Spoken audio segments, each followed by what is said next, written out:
teman-teman, finally aku punya juga tanaman enceng gondok. Jadi kalau misalnya kalian udah lihat videoku sebelumnya tuh yang soal 5 tanaman yang bisa ditanam di media air dan bisa jadi hiasan untuk ruangan.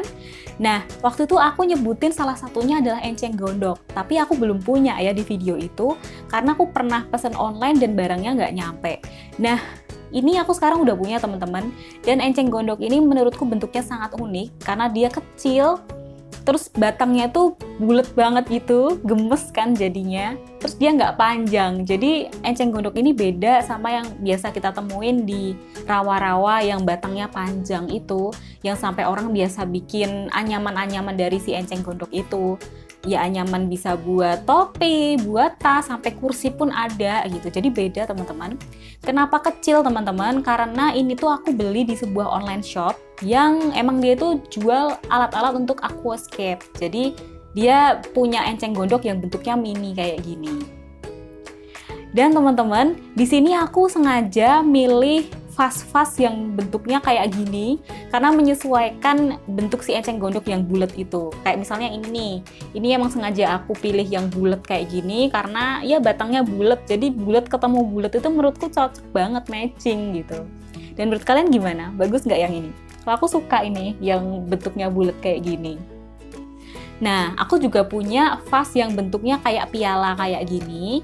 Jadi ini bentuknya piala, bawahnya datar, atasnya mangkok. Jadi pas gitu loh, yang bagian lurusnya bisa buat akarnya, terus atasnya itu bisa buat enceng gondoknya itu. Karena kan si enceng gondok itu nanti gampang tumbuh ya, suka rimbun gitu. Menurutku ini cocok banget sih buat nanam si enceng gondok. Tapi ini juga nggak harus, ini opsional. Kalau kalian punyanya gelas kaca bekas selai ya nggak apa-apa dipakai, atau ya gelas pun juga bisa gitu. Cuman karena di sini mau aku pakai buat hiasan di meja kerja, jadi biar estetis gitu menurutku ya lucu juga ditaruh vas-vas kayak gini. Dan ini aku belinya juga di online shop. Si vas ini harganya nggak begitu mahal. Kalau yang bulat ini 20.000 teman-teman. Kalau yang ini aku lupa deh, sekitar 25.000 atau berapa, mungkin aku lupa deh harganya. Tapi kalian bisa cari juga. Mereka sih nulisnya vas piala gitu. Nah teman-teman, alasan lain kenapa aku pengen nanam si enceng gondok ini karena perawatannya sangat mudah. Karena dia itu kan memang gampang banget tumbuh teman-teman. Sampai akhirnya kan dia jadi hama karena sering nutup saluran air kayak gitu-gitu. Makanya sampai ada gerakan-gerakan buat pembabatan si enceng gondok itu. Tapi walaupun hama, tapi kalau kita tempatkan di media yang pas gitu, menurutku sih pas. Semoga menurut kalian juga ya. Itu cantik dan bisa jadi salah satu ide buat mempercantik ruangan kalian. Nah teman-teman, sebenarnya ini opsional sih, karena si enceng gondok itu ya udah kita taruh gini aja itu udah subur. Tapi aku juga kemarin waktu pertama kali nanam itu aku kasih ini. Jadi ini adalah pupuk pupuk cair untuk aquascape.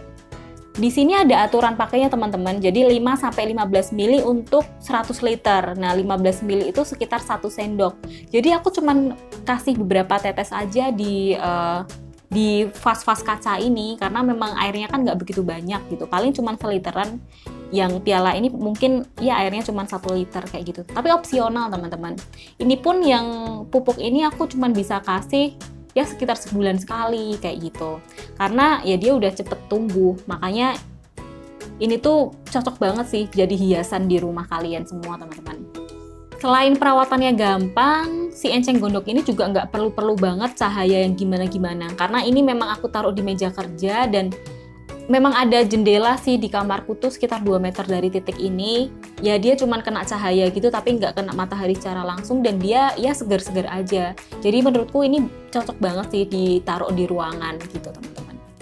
Oh ya, aku juga perlu ngingetin nih ke teman-teman, karena ini kan kita taruh di air dan airnya diem kan. Jadi kita harus rajin-rajin perhatiin si enceng gondok ini. Pertama, apakah sudah muncul jentik nyamuk? Kalau misalnya memang udah muncul jentik nyamuk, kita harus ganti airnya. Lalu akarnya itu juga sering berlumut. Jadi karena ini kacanya bening, untuk estetika ya kita juga harus rajin buat bersihin akarnya. Bersihin akarnya gimana? Ya udah kita usap-usap halus aja di bawah air mengalir. Itu biasanya dia udah